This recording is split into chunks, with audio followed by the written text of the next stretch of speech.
Hello प्यारे दोस्तों, कैसे हैं आप। आशा करता हूँ मस्त होंगे, स्वस्थ होंगे, ज़बरदस्त होंगे और अपनी प्रिपरेशन अच्छी तरह से कर रहे होंगे। तो नमस्कार दोस्तों, मैं अभय आपके अपने YouTube channel study related Ram में आपका बहुत बहुत स्वागत करता हूँ। जैसा कि आपको पता है भाई, आर्मी अग्निवीर का पेपर चल रहा है। उसी को देखते हुए हम आपके लिए एक्सपेक्टेड क्वेश्चन जो आपके एग्ज़ाम में छपने वाले हैं, उन्हीं के लिए हम वीडियो आपको रोज़ाना प्रोवाइड करा रहे हैं। तो जो भी स्टूडेंट हमारे चैनल पर नया है, चैनल को सब्सक्राइब कर लें। बगल में जो बेल आइकन है, घंटी का निशान है, उसके बाद में आप ऑल पर क्लिक कर लें, ताकि जब भी हम कोई भी वीडियो लेकर आएँ तो उसका नोटिफिकेशन आपको साथ के साथ मिलता रहे। अगर आपका कोई भी डाउट है तो हमें व्हाट्सएप ग्रुप पर पूछ सकते हैं। व्हाट्सएप ग्रुप की लिंक वीडियो के डिस्क्रिप्शन में लगी हुई है। इसका पीडीएफ भी आपको वहीं पर मिल जाएगा। तो चलिए बिना देरी के वीडियो को स्टार्ट करते हैं। पहला क्वेश्चन आपके सामने ये रहा, वह कौन सा राज्य है जिसकी सीमा उत्तर प्रदेश राज्य से नहीं लगती है। तो इस क्वेश्चन का आंसर हो जाएगा भैया option number D, Punjab. Bihar, Jharkhand और राजस्थान, इन तीनों की सीमा आपके उत्तर प्रदेश राज्य से लगती है। ठीक है, चलो अगला क्वेश्चन आपके सामने ये रहा, कर्क रेखा कहाँ से होकर नहीं गुजरती है। तो कर्क रेखा आपकी कहाँ से नहीं गुजरती भैया, जो आपका नेपाल है ना, नेपाल से होकर नहीं गुजरती है। अगर बात की जाए भारत के राज्यों के बारे में कि भारत के कितने राज्यों से होकर गुजरती है, तो 8 राज्यों से होकर भारत के गुजरती है आपकी कर्क रेखा। ठीक है, ये आपको भी ध्यान में रखना है। नेक्स्ट क्वेश्चन आपके सामने ये रहा।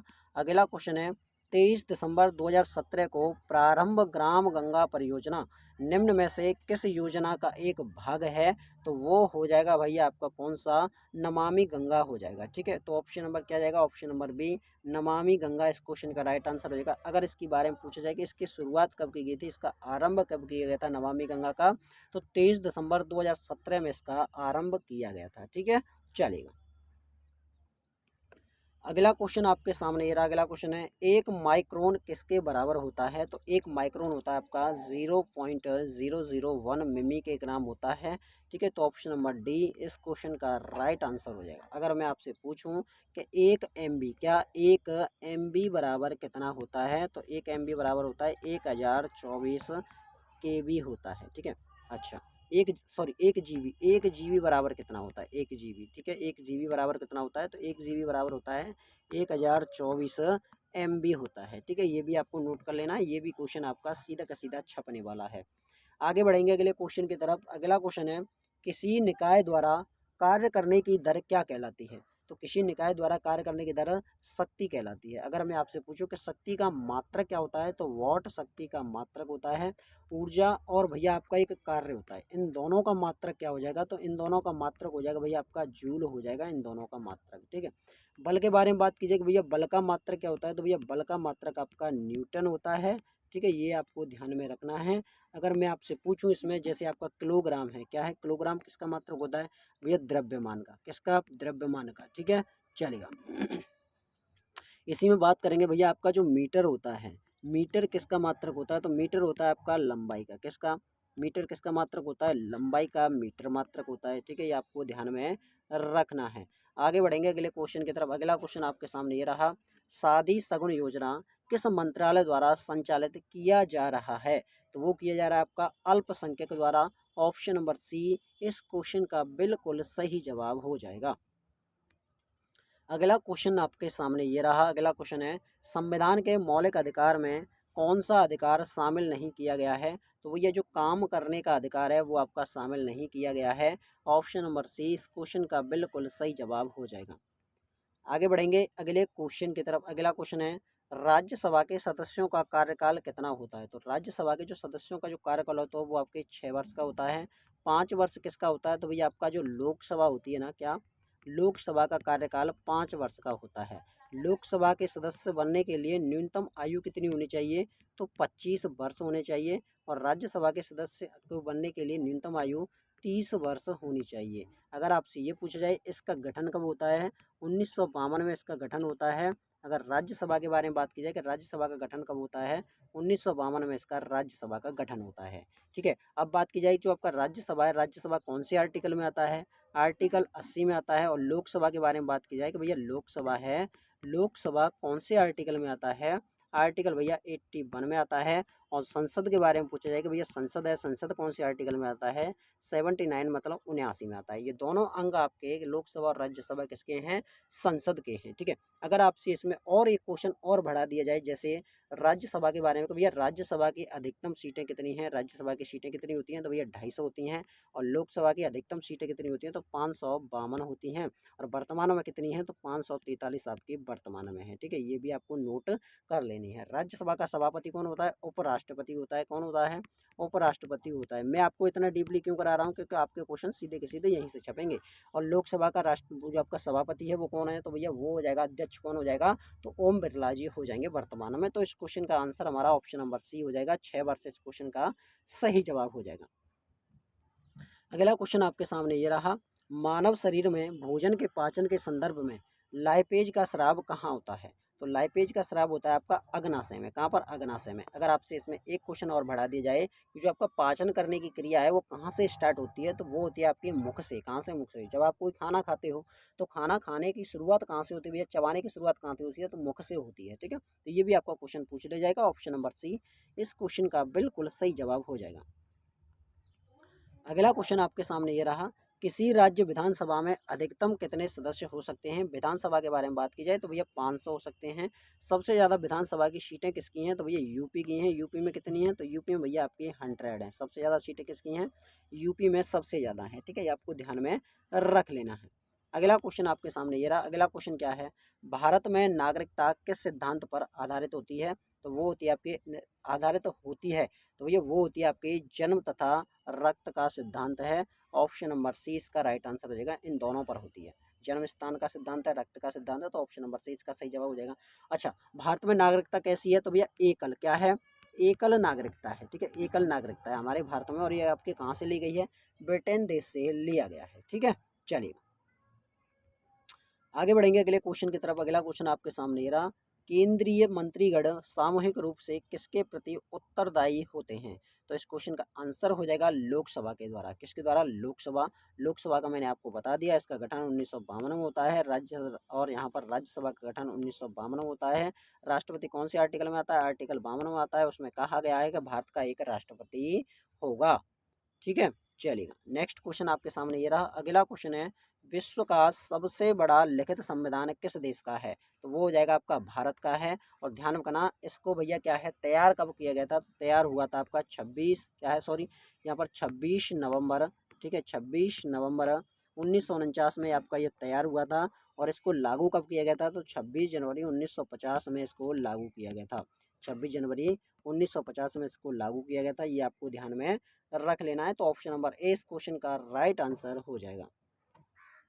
अगला क्वेश्चन है, मराठा प्रशासन में प्रधानमंत्री को क्या कहा जाता था, तो वो कहा जाता था आपका पेशवा। क्या, पेशवा। ऑप्शन नंबर सी इसका राइट आंसर हो जाएगा। नेक्स्ट क्वेश्चन आपके सामने ये रहा। अगला क्वेश्चन है, द वेल्थ ऑफ नेशंस की रचना किसकी है, तो वो हो जाएगी आपकी एडम स्मिथ की है। किसकी है, एडम स्मिथ की है। ऑप्शन नंबर डी इसका राइट आंसर हो जाएगा। अगला क्वेश्चन आपके सामने ये रहा, भारत भारती पुस्तक के लेखक कौन हैं, तो भारत भारती पुस्तक के लेखक कौन हो जाएंगे, तो वो हो जाएंगे भैया आपके कौन, ऑप्शन नंबर हो जाएगा डी मैथिली शरण गुप्त हो जाएगा, ठीक है। ऑप्शन नंबर डी इसका राइट आंसर हो जाएगा। अगला क्वेश्चन आपके सामने ये रहा। अगला क्वेश्चन है, अजमेर में किस सूफी संत की दरगाह किसकी स्थित है, तो अजमेर में आपके मोइनुद्दीन चिश्ती की, ठीक है। शेख सलीम चिश्ती की दरगाह कहाँ पर है, तो भैया आपकी जो फतेहपुर सीकरी है, कहाँ पर, फतेहपुर सीकरी है। और फतेहपुर सीकरी भैया कहाँ पर है, ये आपकी आगरा में है, ठीक है। जो आपके अकबर के कोई पुत्र पैदा नहीं हो रहा था, तो इन्होंने क्या पैदल चलकर क्या है इसकी यात्रा की थी, वहाँ पर पहुँचे थे और मन्नत मांगी थी पुत्र जन्म की, ठीक है। तो इसके पुत्र पैदा हुआ था, तो उस पुत्र का क्या नाम था, तो जहांगीर उनके पुत्र का नाम था, ठीक है। अकबर का पुत्र कौन था, जहांगीर था, ठीक है। जो किससे पैदा हुआ था, तो जोधाबाई है ना, उनकी माता का नाम है, ठीक है। ये आपको ध्यान में रखना है। अगला क्वेश्चन आपके सामने ये रहा। अगला क्वेश्चन है, कुंभ के मेले का आयोजन कहाँ पर होता है, कौन सा है, जो आपका कुंभ का मेला है इसका आयोजन कहाँ पर होता है, ये होता है आपका इलाहाबाद में, जिसको अब वर्तमान में क्या कहा जाता है, प्रयागराज कहा जाता है। क्या, प्रयागराज कहा जाता है। अच्छा, प्रयागराज आपका जो कुंभ का मेला है आपके 4 जगह पर लगता है। एक आपका प्रयागराज हो जाएगा, दूसरा आपका एक नासिक हो जाएगा, कौन सा, एक आपका नासिक हो जाएगा, तीसरा आपका एक उज्जैन हो जाएगा, कौन सा है, उज्जैन हो जाएगा, और चौथा आपका हरिद्वार हो जाएगा। ठीक है, तो इन 4 जगह पर आपका कुंभ का मेला लगता है। और कुंभ का मेला कितने वर्ष बाद लगता है, तो 12 वर्ष बाद आपका कुंभ का मेला लगता है। ठीक है, इसके बारे में बात की जाएगी। जो आपका प्रयागराज है किस नदी के किनारे है, तो ये आपकी गंगा नदी हो जाएगी, कौन सी, गंगा नदी के किनारे। उज्जैन के बारे में बात की जाएगी, भैया उज्जैन किस नदी के किनारे है, तो जो आपकी क्षिप्रा है, कौन सी है, क्षिप्रा नदी। ठीक है, क्षिप्रा नदी के किनारे आपका उज्जैन बसा हुआ है। नासिक आपका कैसे है, गोदावरी नदी के किनारे है। हरिद्वार आपका गंगा नदी के किनारे है। ठीक है, ये आपको ध्यान रखना है। कुंभ का मेले की शुरुआत किसने कराई थी, तो हर्षवर्धन ने कराई थी। किसने, हर्षवर्धन ने कराई थी। और हर्षवर्धन किस वंश का था, तो भैया वर्धन वंश का था। किस वंश का था, वर्धन वंश का था। और हर्षवर्धन का जो दरबारी कवि था वो कौन था, तो हर्षवर्धन का जो दरबारी कवि था वो था आपका बाण भट्ट। कौन, बाण भट्ट आपका हर्षवर्धन का दरबारी कवि था। इसने आपकी हर्ष चरित्र लिखी है। क्या, हर्ष चरित्र किसने लिखी है, तो हर्ष चरित्र आपके बाण भट्ट ने लिखी है, जिसमें आपके हर्षवर्धन का जो जीवन काल है वो आपका इसी में दिया गया है। ठीक है, ये आपको नोट कर लेनी है हर्षवर्धन के बारे में कि हर्षवर्धन कहाँ का राजा था, तो हर्षवर्धन आपका थानेश्वर का राजा था। कहाँ का, थानेश्वर का राजा था। और हर्षवर्धन को किसने हराया था, तो भैया चालुक्य जो आपके पुलकेशिन वंश है उसने हर्षवर्धन को हराया था। और यहीं पर ध्यान रखना, इसने अपनी राजधानी क्या बनाई थी, तो कन्नौज इसने अपनी राजधानी बनाई थी अपने राजश्री बहन के कहने पर। ठीक है, अगला क्वेश्चन आपके सामने रहा। अगला क्वेश्चन है, चाय का सबसे बड़ा उत्पादक देश कौन सा है, तो चाय का सबसे बड़ा उत्पादक देश है आपका चीन। कौन है, चीन है। ऑप्शन नंबर ए इस क्वेश्चन का राइट आंसर हो जाएगा। नेक्स्ट क्वेश्चन आपके सामने ये रहा। अगला क्वेश्चन है, महाबलीपुरम के मंदिरों का निर्माण किसने करवाया था, तो वो करवाया था आपके किसने भैया, ऑप्शन नंबर इस क्वेश्चन का आंसर हो जाएगा ऑप्शन नंबर बी, पल्लव वंशों ने करवाया था। बी इस क्वेश्चन का बिल्कुल सही जवाब हो जाएगा। ठीक है, चलेगा। वीडियो आपको अच्छी लगी तो वीडियो को ज़्यादा से ज़्यादा शेयर कीजिएगा, लाइक कीजिएगा। और चैनल पर नहीं हो तो चैनल को सब्सक्राइब करके जो बगल में जो बेल आइकन आपको दिख रहा है घंटी का निशान, उसको ऑल पर क्लिक कर लें, ताकि जब भी हम कोई भी वीडियो लेकर आएँ तो उसका नोटिफिकेशन आपको साथ के साथ मिलता रहे। अगला क्वेश्चन है, जैसे नीदरलैंड या फिर आपको हॉलैंड बोल लीजिएगा, इसकी मुद्रा को क्या कहते हैं, तो भैया इसका मुद्रा को कहता है गिल्टर। क्या है, गिल्टर। टका किसकी मुद्रा है, तो भैया टका है आपकी किसकी, बांग्लादेश की। हाँ, चलो। अगला क्वेश्चन आपके सामने रहा कि विश्व जनसंख्या दिवस कब मनाया जाता है, विश्व जनसंख्या दिवस कब मनाया जाता है, तो ये मनाया जाता है आपका 10 दिसंबर को विश्व जनसंख्या दिवस मनाते हैं। ऑप्शन नंबर डी इस क्वेश्चन का राइट आंसर हो जाएगा। अगला क्वेश्चन आपके सामने ये रहा। अगला क्वेश्चन है, खगोलीय पिंड संबंधी ज्ञान को क्या कहा जाता है, तो खगोलीय पिंड ज्ञान को क्या कहते हैं, तो ये कहते हैं भैया एस्ट्रोनॉमी कहा जाता है, एस्ट्रोनॉमी। ऑप्शन नंबर ए इस क्वेश्चन का राइट आंसर हो जाएगा। आगे बढ़ेंगे अगले क्वेश्चन की तरफ। अगला क्वेश्चन आपके सामने ये रहा, कोणार्क मंदिर किस देवता को समर्पित है, तो कोणार्क मंदिर आपके सूर्य देवता को समर्पित है। और कोणार्क मंदिर आपका कहाँ पर है, तो भैया उड़ीसा में। कहाँ पर, उड़ीसा में स्थित है। ठीक है, ये आपको नोट कर लेना है। और उड़ीसा को ध्यान रखना है, जैसे आपको काला पेंगोड़ा के नाम से भी इसे जाना जाता है। ठीक है, सूर्य मंदिर के नाम से भी इसे जाना जाता है उड़ीसा में। ठीक है, ये आपको ध्यान में रख लेना है। अगला क्वेश्चन आपका, दिल्ली में विजय घाट किसकी समाधि है, तो दिल्ली में विजय घाट आपके लाल बहादुर शास्त्री जी की समाधि है। ऑप्शन नंबर सी इस क्वेश्चन का राइट आंसर हो जाएगा। नेक्स्ट क्वेश्चन आपके सामने ये रहा। अगला क्वेश्चन है, भारत ने राफेल लड़ाकू विमान किस देश से खरीदा है, तो ये खरीदा है भाई आपके ऑप्शन नंबर डी फ्रांस से खरीदा है। डी इसका राइट आंसर हो जाएगा। ठीक है, चलेगा। अगला क्वेश्चन आपके सामने ये रहा। अगला क्वेश्चन है, भारत में यह कौन प्रमाणित करता है कि अमुक विधेयक धन विधेयक है अथवा नहीं, तो ये करता है भैया आपका ऑप्शन नंबर डी लोकसभा अध्यक्ष करता है। अगर राष्ट्रपति के बारे में बात की जाए कि द्रौपदी मुर्मू आपके वर्तमान में राष्ट्रपति है। वित्त आयोग आपका वित्त मंत्री के बारे में बात की जाए कि वर्तमान में वित्त मंत्री कौन है, तो निर्मला सीतारमण आपकी वित्त मंत्री हो जाएंगे। प्रधानमंत्री आपके श्री नरेंद्र मोदी जी हो जाएंगे। चलेगा, आगे बढ़ेंगे अगले क्वेश्चन की तरफ। अगला क्वेश्चन आपके सामने ये रहा कि बरौनी ताप बिजली घर किस राज्य में स्थित है, तो ये आपका किस राज्य में भाई, ऑप्शन नंबर बी इस क्वेश्चन का राइट आंसर हो जाएगा बिहार। इस क्वेश्चन का राइट आंसर हो जाएगा। बिहार की राजधानी क्या है, पटना बिहार की राजधानी है। असम की राजधानी आपकी दिसपुर हो जाएगी। क्या हो जाएगी, असम की राजधानी आपकी दिसपुर हो जाएगी। उत्तर प्रदेश की राजधानी आपकी लखनऊ हो जाएगी। ठीक है, और मध्य प्रदेश की राजधानी क्या है, तो मध्य प्रदेश की राजधानी आपकी भोपाल हो जाएगी। ठीक है, तो ये आपको नोट कर लेना है। अगला क्वेश्चन आपके सामने ये रहा। अगला क्वेश्चन है, भारत में पहली बोलती फिल्म कौन सी है, तो पहली बोलती फिल्म आपकी आलम आरा। क्या, Alam Ara. Option number A इस क्वेश्चन का राइट आंसर हो जाएगा। नेक्स्ट क्वेश्चन आपके सामने ये रहा। अगला क्वेश्चन है, पौधे का क्या है, पौधे का मुख्य प्रकाश संश्लेषी अंग कौन सा है, तो वो हो जाएगा आपका अंग ऑप्शन नंबर सी पत्ती। जैसे आप बात की जाए पत्तियों के बारे में, जैसे आपका सूर्य का प्रकाश है, सूर्य के प्रकाश के द्वारा आपकी पत्तियां भोजन बनाती हैं और भोजन बनाने के बाद में जो पेड़ों के अलग अलग आपके अंग होते हैं उन पर ट्रांसफ़र किया जाता है। जाइलम के बारे में बात की जाए, जो आपका जाइलम है, क्या है, जाइलम है। तो जाइलम क्या होता है, जाइलम जो आपके पेड़ पौधे होते हैं, पेड़ पौधों में जल को स्थानांतरित करता है, एक दूसरे के भाग में पहुंचाता है जाइलम। और आपका एक फ्लोएम होता है, फ्लोएम क्या करता है, तो भोजन को स्थानांतरित करता है, एक दूसरे के भाग में पहुंचाता है। ठीक है, तो ये आपको ध्यान में रख लेना है। अगला क्वेश्चन आपके सामने ये रहा, आनुवांशिकता के नियम के जन्मदाता कौन है, तो वो हो जाएंगे आपके कौन, ऑप्शन नंबर सी हो जाएगा, ग्रेगर मेंडेल। इस क्वेश्चन का राइट आंसर हो जाएगा।